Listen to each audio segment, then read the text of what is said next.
en Jesucristo, que Dios tiene control de nuestras vidas para usar esto para nuestro bien y su gloria, y un día traernos a su presencia eterna. Es nuestro gozo, es nuestra esperanza gozosa, y normalmente nos estaríamos juntando en este día y celebrando la llegada de Jesús a Jerusalén, así que aunque estamos en este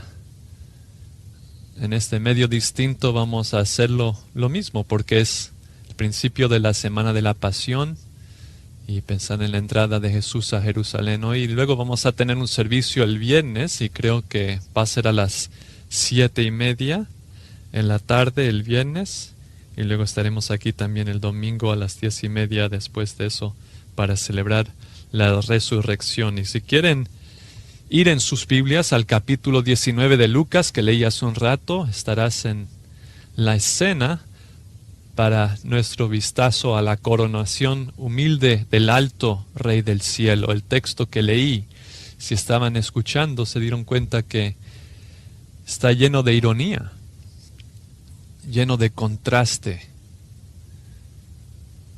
Tiene uno la comendación de Jesús del pueblo, y tiene uno la condenación del pueblo por Jesús. Y esto tiene que ser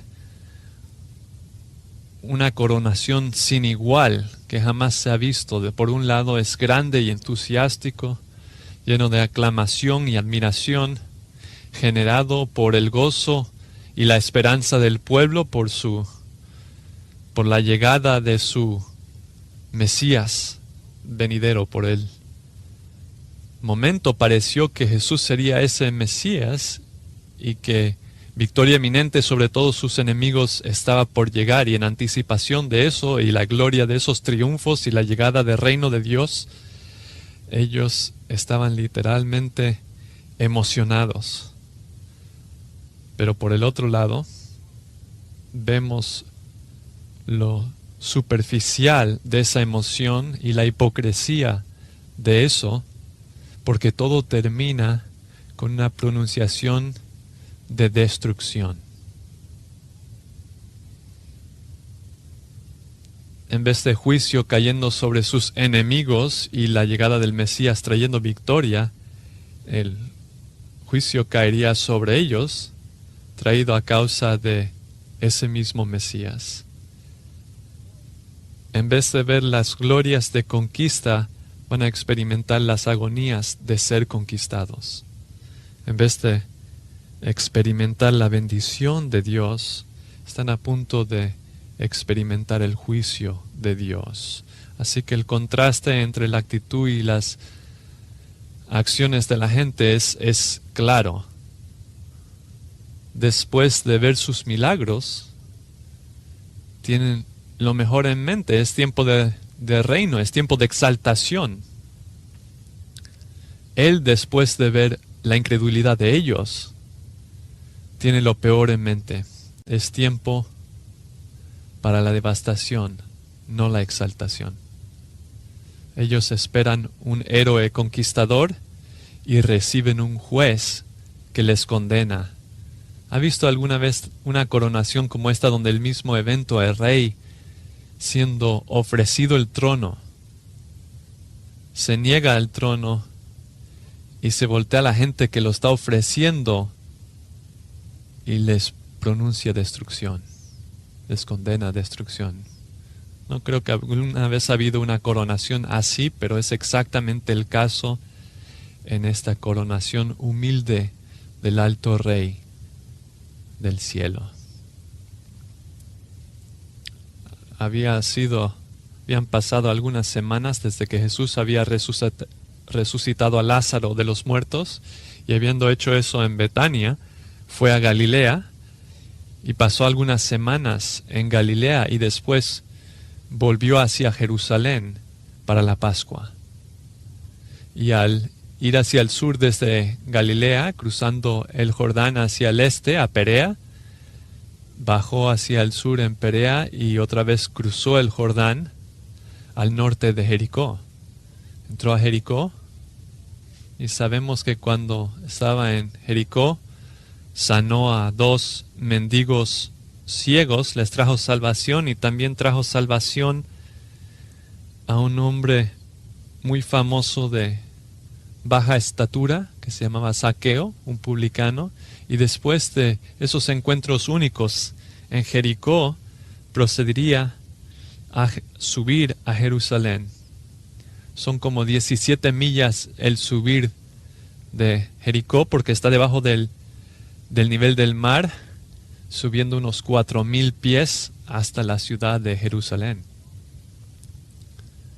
Él habría caminado ese camino bien guardado de romanos, y no solo, pero con una gran congregación de gente que se había acumulado, porque ellos también iban hacia la Pascua.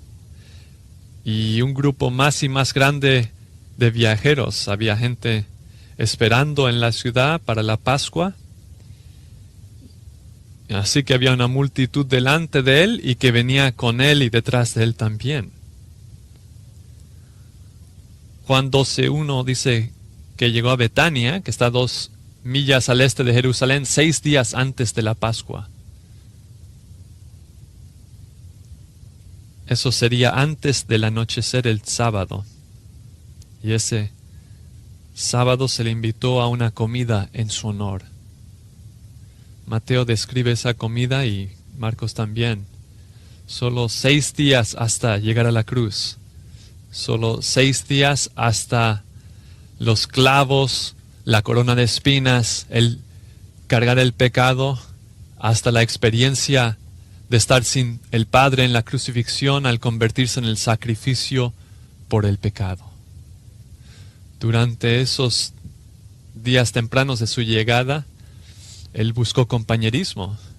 Era realmente la última vez de compañerismo antes de empezar a interactuar con la ciudad una vez que entró. Y por un poco de tiempo estuvo con sus discípulos.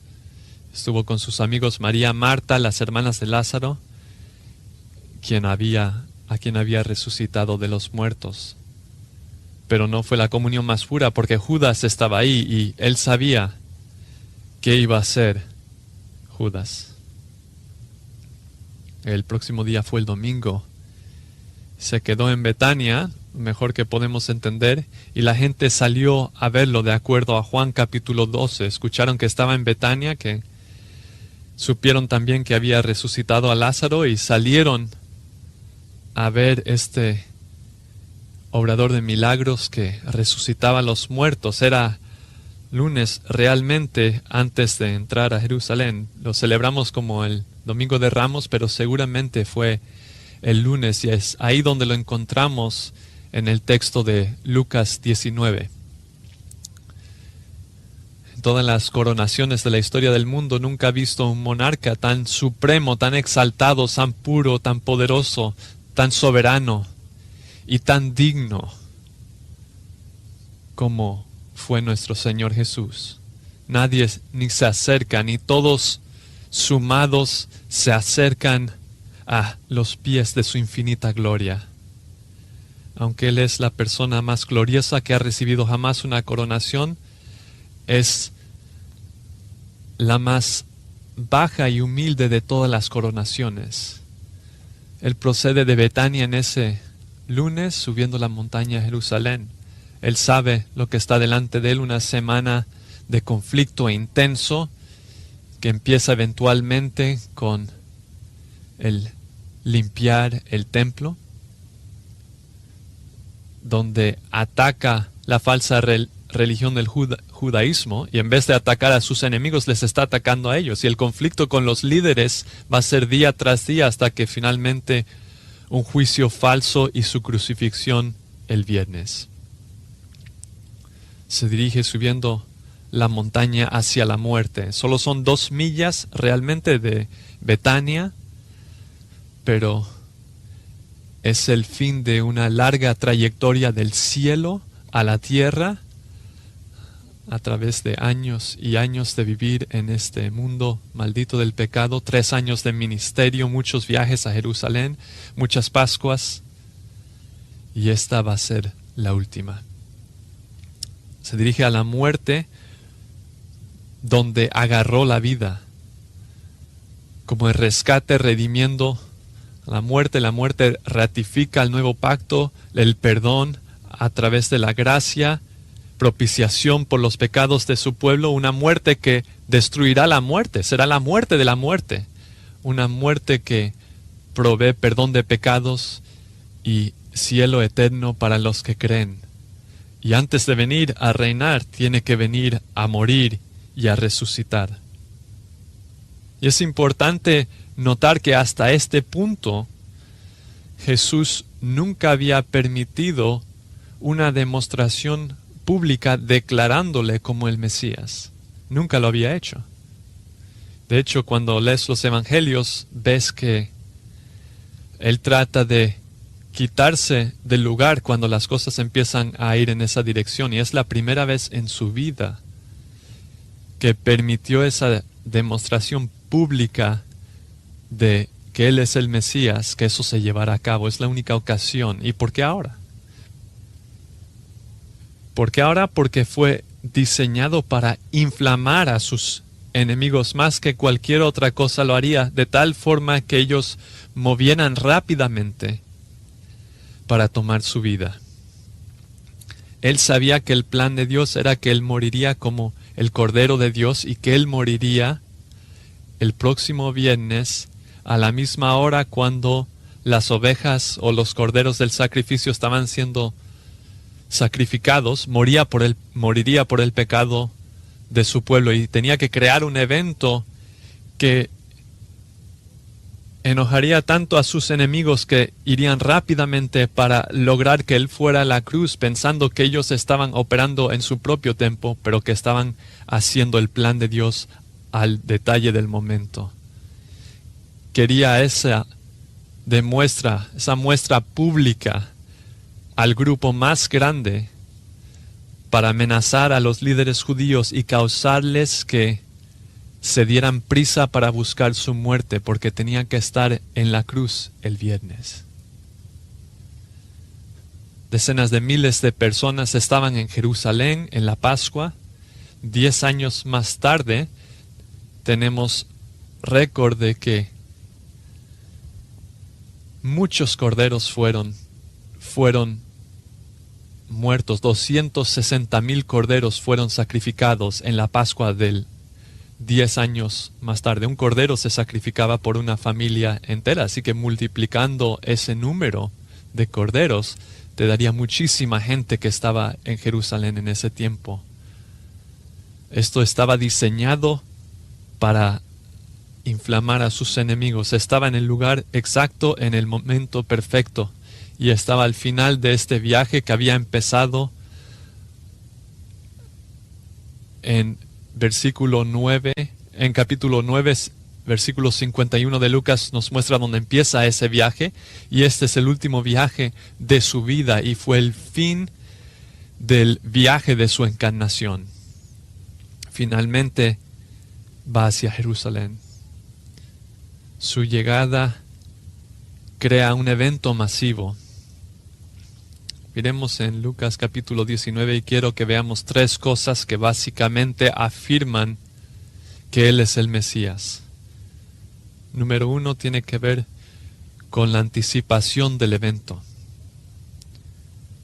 El segundo con la adoración que recibe, y el punto final con su adjudicación que cayó sobre las cabezas de esas personas. Vemos que Él es Dios, que Él es el Mesías, porque es omnisciente, porque está cumpliendo profecía. Y vemos que Él es Dios, el Mesías, porque recibe adoración y alabanza que es solo para Dios. Y vemos que es Dios, el Mesías, el Hijo de Dios, porque Él es el juez que trae juicio final. Y en estos 3 también vemos la gente comprometida, la gente curiosa y la gente contraria. Vemos los discípulos, la multitud, los fariseos, los verdaderos seguidores, los seguidores falsos, y vemos los que rechazan a Jesús. Así que pensemos primero en la anticipación, versículo 28. Habiendo dicho esto, iba adelante, subiendo hacia Jerusalén.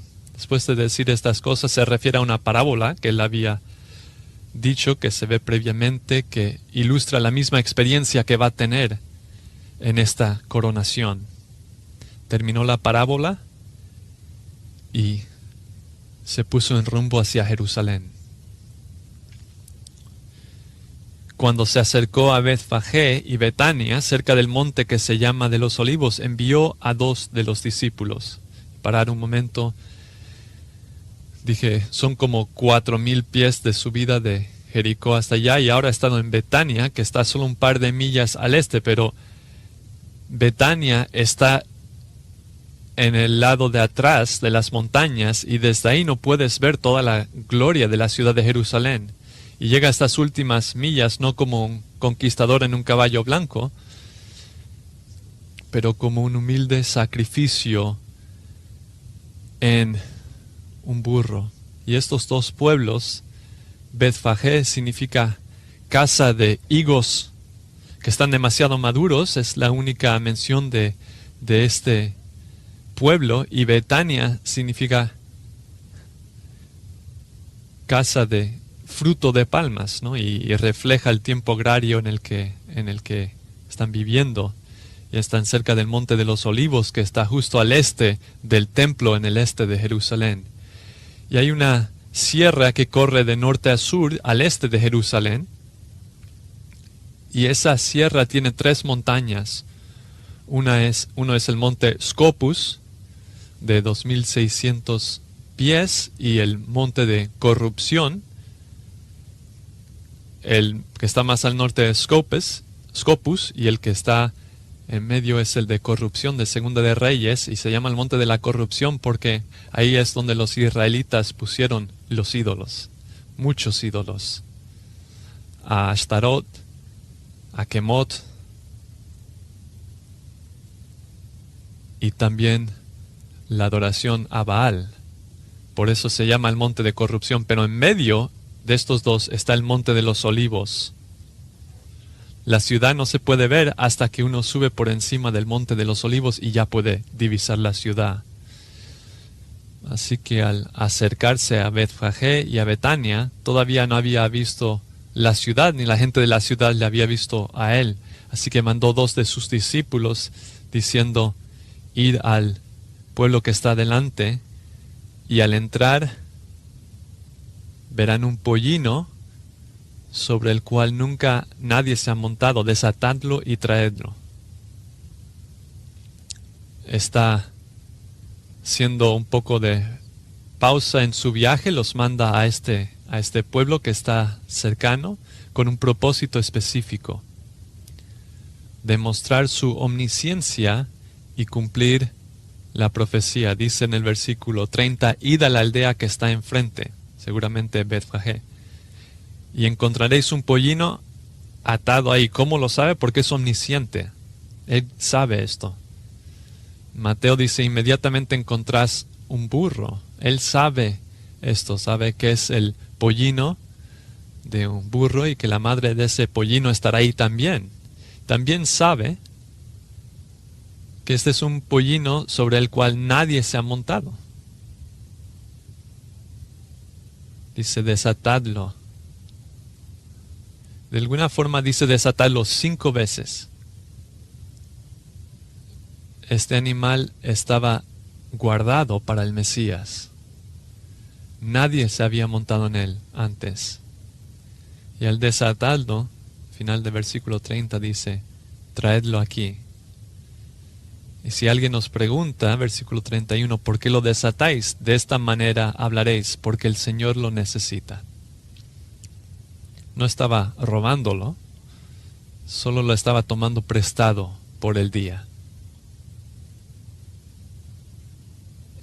¿Y cómo es que la gente tan fácilmente le entregaron el animal? Bueno, está claro que sabían quién iba a ser el que se iba a montar en ese animal. No hay explicación en el versículo 31. La divinidad de nuestro Señor, vemos la precisión exacta del cumplimiento de la profecía que está en el Antiguo Testamento. Este es el verdadero Mesías. Lo vemos en su omnisciencia, lo vemos en el cumplimiento de profecía. Así que toda esa anticipación nos lleva a la convicción de que realmente es el Mesías. Y lo segundo que vemos en este texto es la adoración. De la anticipación vamos a la adoración. Y es exactamente lo que ocurre. Mira en el versículo 36. Y mientras él iba avanzando, tendían sus mantos por el camino. La gente estaba poniendo sus mantos ahí en el camino para que el animal caminara sobre ellos. Y cuando se acercaba junto a la bajada del monte de Olivos, cuando subes por el monte de los Olivos y bajas por el otro lado, ya puedes empezar a divisar Jerusalén. Y al acercarse ahí, toda la multitud de los discípulos, regocijándose, comenzó a alabar a Dios a gran voz por todas las maravillas que habían visto, diciendo: bendito el Rey que viene en el nombre del Señor, paz en el cielo y gloria en las alturas. Así que vuelves a Segunda de Reyes capítulo 9 y ves la relación con la antigua tradición de poner tus mantos antes de un monarca. Era una forma de expresar honor y sumisión. Estás diciendo: yo pongo mi manto como un símbolo de sumisión, como yo pondría mi vida debajo de tus pies, mi rey. Dice esencialmente que nos ponemos bajo tus pies. Nos estamos poniendo en sumisión a ti. Es la versión judía de decir viva el rey. Y a pesar de lo que dijo el Señor, la idea de reino llegando capturó a todos. El rey estaba ahí, el reino tenía que seguir, ¿verdad? Y el nivel de emoción empezó a subir. Él será su rey, él va a traer el cumplimiento de todas las promesas que se le hicieron a Abraham y a David y a los profetas. Él va a conquistar nuestros enemigos y establecer a Jerusalén y el reino desde Jerusalén que cubrirá el mundo. Esa era su anticipación. Y es por eso que el versículo 37 dice que todos empezaron a regocijarse a gran voz. Nunca habían tenido un momento así en su historia. Habían esperado siglos para la llegada del Mesías. El camino de Jericó tiene su apogeo ahí en el monte de los Olivos y ve a Jerusalén y toda la gente está ahí, están regocijándose. ¿Y qué es lo que les convenció? Todos los milagros que habían visto. Es un resumen de toda su vida, todo su ministerio. Y de hecho, Juan termina su evangelio diciendo esto.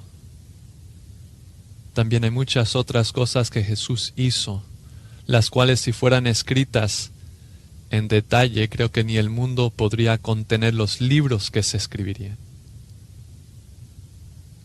Juan, en su evangelio, nos muestra milagro tras milagro y luego hace un resumen diciendo: esto solo es una muestra de muchos milagros más que él hizo. Y la gente había visto todo eso, lo había hecho públicamente. Y ahora todos estos peregrinos de Galilea, que es donde él tenía su ministerio principal, habían venido y se habían juntado con los de Jerusalén. Y esta es una confesión abierta de su parte de la validez de sus milagros. Ellos nunca cuestionaron la autenticidad de sus milagros. La multitud está creciendo y escucha lo que dicen. Bendito el Rey que viene en el nombre del Señor, paz en el cielo y gloria en las alturas. Esto nos ha escuchado desde Lucas capítulo 2, cuando se dijo por los ángeles que anunciaron su nacimiento. Le dieron la adoración y el honor que los ángeles pidieron, pero que nunca recibió hasta este momento. Como veremos, fue superficial y cambiante, y cuando él no hizo lo que ellos querían, ellos cambiaron y trajeron tanta furia contra él que no fue mucho tiempo que ya estaban pidiendo su crucifixión. Y es exactamente lo que hicieron. Pero en este punto su esperanza es grande y están clamando: bendito el Rey que viene en el nombre del Señor. Este es el Rey del Señor, el Rey de Yahvé, el Rey prometido, profeta, Rey y sacerdote. Es la hora de paz en el cielo y gloria en las alturas. Mateo agrega: la mayoría de la multitud puso sus mantos en el camino y otros cortaron ramas de los árboles y poniéndolas en el camino. Juan 12:13 dice que estaban poniendo ramas de palmas. Estas ramas en la historia de los judíos simboliza la salvación y simboliza gozo. Mateo también indica que la multitud estaba dividida. Había una división, que había gente enfrente de él y detrás de él, y él estaba aplastado entre ellos y estaba creciendo, y hay como un fuego por el momento, una euforia, y tanto así que dice en Juan 11 que los fariseos y los sumos sacerdotes habían dado órdenes que cualquiera que supiera dónde él estaba tenía que reportarlo para que ellos lo prendieran.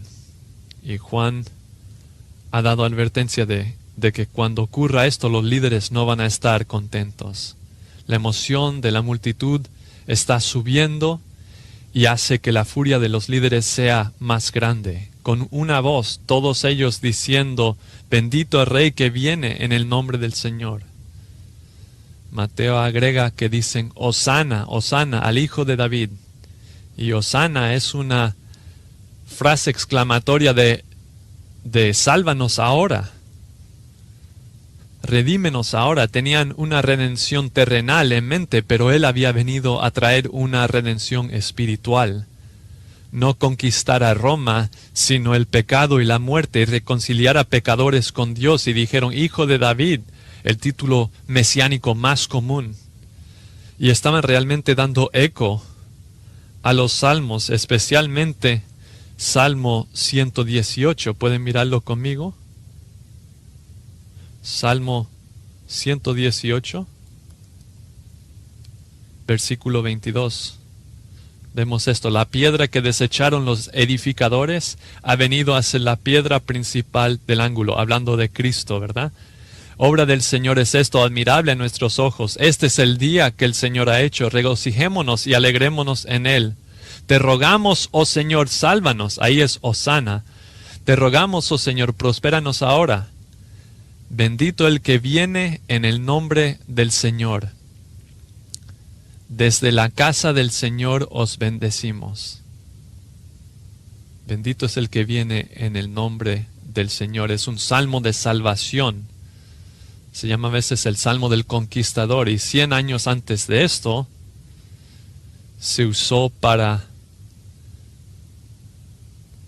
proclamar a uno de los macabeos que había derrotado a los sirios, pero en este caso se le aplica a Jesús, el que viene en el nombre de Dios. Así que ellos están diciendo que Él tiene toda la autoridad y la aprobación de Yahvé. Es un salmo que unos llaman un salmo sobre ella, diciendo: si tú también hubieras sabido en este día lo que conduce a la paz, pero ahora está oculto a tus ojos.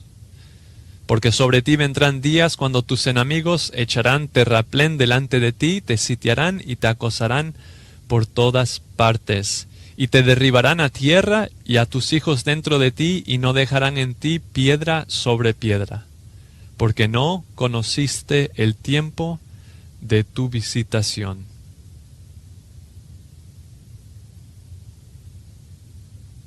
Él es el Mesías, es el Hijo de Dios, es el Cristo,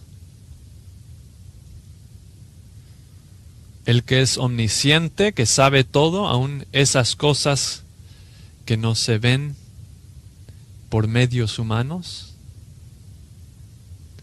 Es el que cumple la profecía del Antiguo Testamento específicamente, es el exaltado que debe recibir honra y adoración, pero también es el juez soberano. Juan nos presenta esa realidad en el 5º capítulo de su Evangelio, versículo 22, porque ni el Padre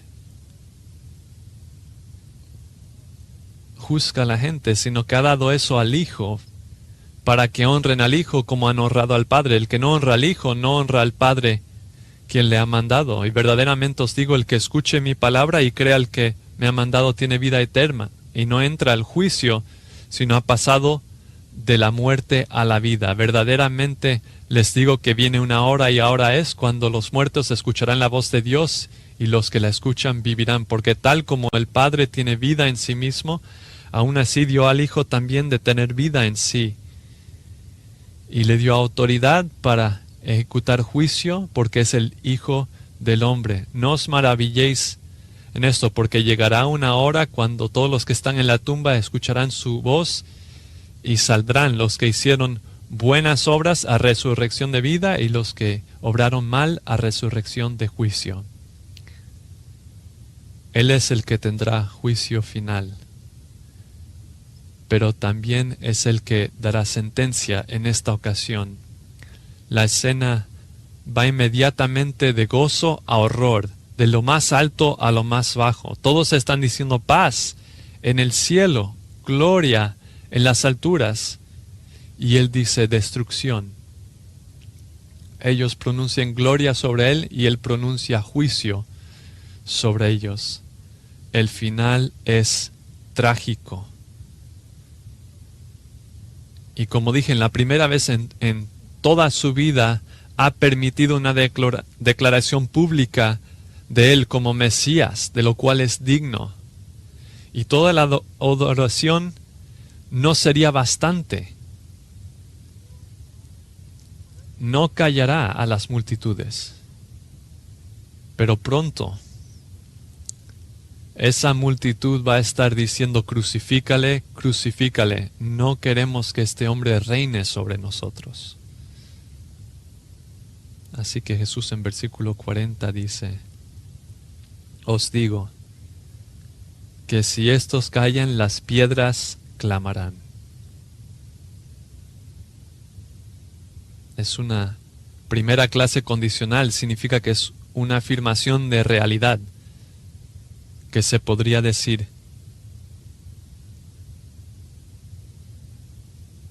porque estos se callan, las piedras clamarán. Esto es lo que va a pasar, es una afirmación de la realidad.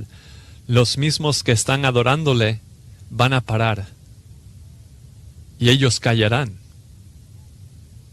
Y va a pasar muy rápidamente, muy temprano en la semana, quizás aún el próximo día. Y entonces las piedras clamarán. ¿Qué significa eso? La oposición a Jesús va a ser tan fuerte, no por parte de los líderes, sino también por el pueblo. La persecución va a ser tan horrible que la confesión de Cristo será como una sentencia de muerte. Jerusalén va a silenciarse. Después de este día no escuchamos ninguna alabanza saliendo de estas multitudes en la Pascua. Y aun después de resucitar no escuchamos alabanza ofrecida a Él. Y cuando ellos se callan, las piedras clamarán. ¿De qué está hablando? Vamos a seguir el texto. Cuando se acercó al ver la ciudad, lloró sobre ella. La multitud está clamando aleluya con gozo pleno y Él está llorando sobre ellos con tristeza. El contraste es fuerte. Es claro que los líderes de la nación persistirán en su rechazo y que la celebración de la gente será breve y cambiante. Lo que viene, viene rápido. Ellos van a callar de su falsa adoración. Así que Él llora. No es la misma palabra griega que se usa cuando dice Jesús lloró con lo de Lázaro. Es una versión de la palabra que es más fuerte. Estaba sollozando, su cuerpo estaba moviendo en impulsos de agonía. Es la palabra más fuerte para tristeza que tiene el idioma griego. Literalmente está conmovido hasta lo más fondo de su ser ante la naturaleza superficial de su adoración y su pronto rechazo. Y las consecuencias que van a resultar de eso, que Él mismo va a sufrir. Versículo 42. Está diciendo, si tú también hubieras sabido en este día lo que conduce a la paz. Estás hablando de paz, pero no sabes las cosas que conducen a la paz. Pero ahora está oculto a tus ojos. Esa es una afirmación aterradora. Tuviste tu oportunidad y ahora no la tienes. Había un tiempo para ver y creer. Ahora no es posible. Las piedras van a clamar. ¿Qué significa eso? Porque vendrán días cuando tus enemigos echarán terraplén delante de ti, te sitiarán y te acosarán por todas partes y te derribarán a tierra y a tus hijos dentro de ti y no dejarán en ti piedra sobre piedra, porque no conociste el tiempo de tu visitación. Cuando el juicio venga, no va a dejar nada más que ruinas.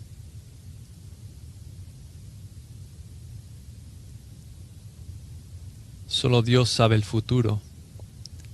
Solo Dios diseña el futuro. Y Cristo es el que va a traer el juicio. ¿Por qué está tan triste? Porque ellos tuvieron la oportunidad de tener paz con Dios si le hubieran recibido. Tuvieron la oportunidad, como dice en el 44, de reconocer el tiempo de su visitación cuando el cielo vino en la encarnación del Hijo de Dios. Juicio viene. Si solo hubieras sabido, si solo hubieran sabido.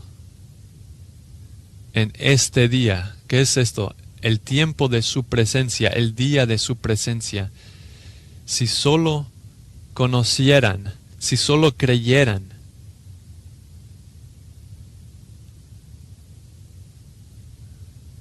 hubieran entendido lo que conduce a paz con Dios. Y ese es el lenguaje de salvación. Paz con Dios a través de nuestro Señor Jesucristo. Esta paz no tiene nada que ver con los romanos o los líderes judíos. Es una paz personal de ser reconciliado con Dios. Ellos habían tomado su decisión ya en cuanto al Señor. En Lucas capítulo 13, versículo 33, tengo que seguir hoy y mañana porque no puede ser que un profeta perezca fuera de Jerusalén. Y después dijo eso, oh Jerusalén, Jerusalén, la que mata a los profetas y apedrea a los que son enviados. ¿Cuántas veces quise juntar a tus hijos como la gallina a sus pollitos debajo de sus alas y no quisiste? He aquí vuestra casa se os deja desierta y os digo que no me veréis más, hasta que llegue el tiempo en que digáis, bendito el que viene en el nombre del Señor. Wow, ese juicio sobre Jerusalén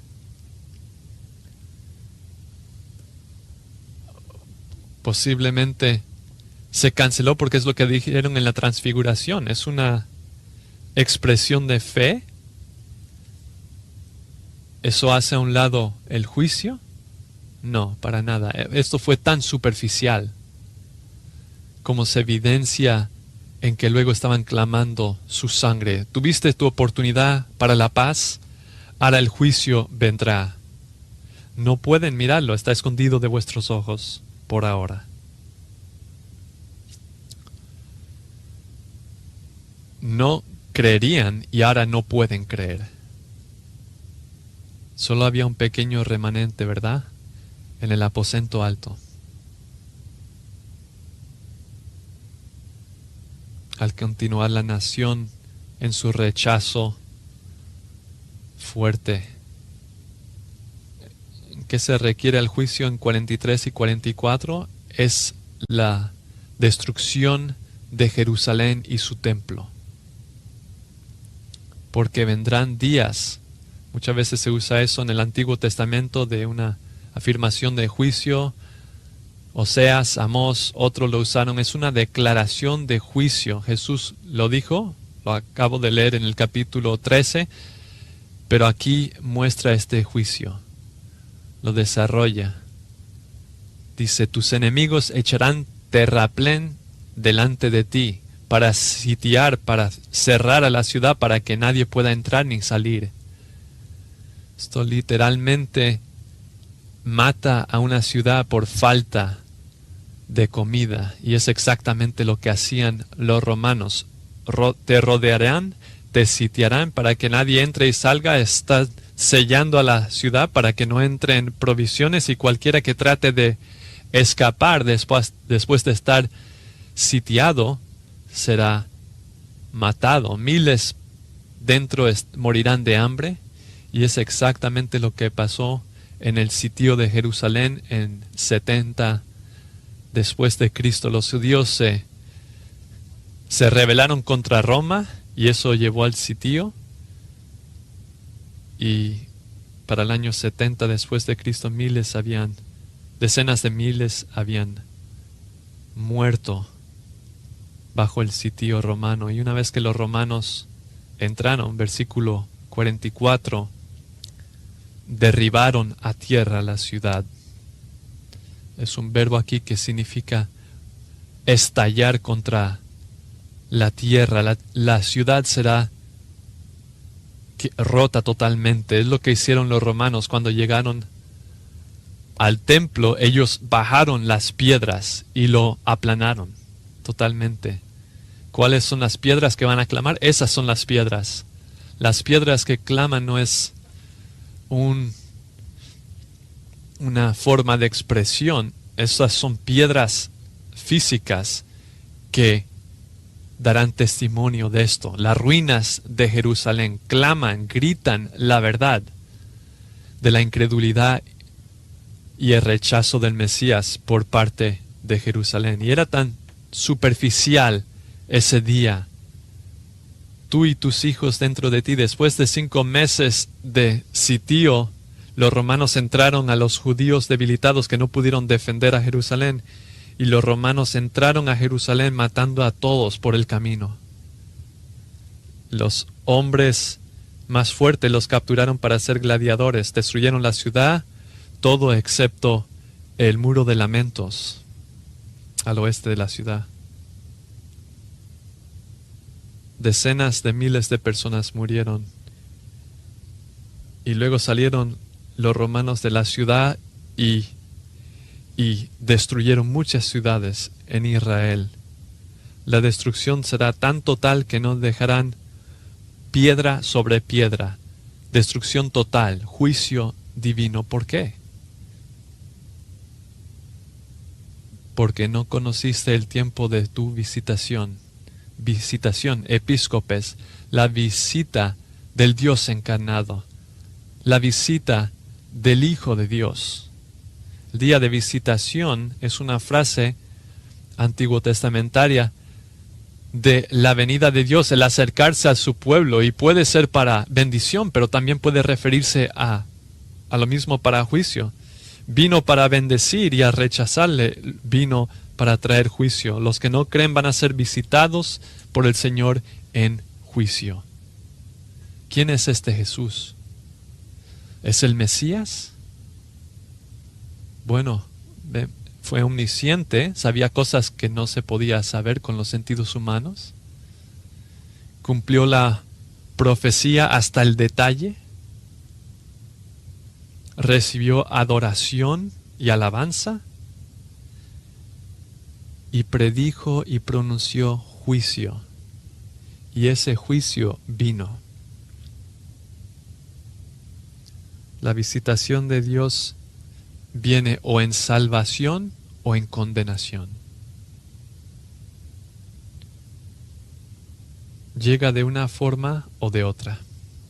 Cada uno de nosotros experimentará la visitación de Dios. Dios se mostrará en tu vida para salvación ahora y para siempre, o para juicio en el futuro y para siempre.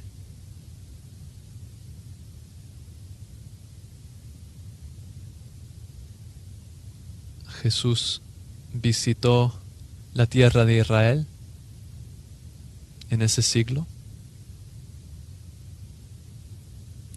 pero desde ese tiempo, por las páginas de las Escrituras o a través de ellas, ha continuado visitando a cada generación, y cada generación tiene la misma responsabilidad de reconocerle como el que ha venido de Dios, como nuestro Salvador y Redentor, y que vendrá otra vez en el futuro como nuestro Rey.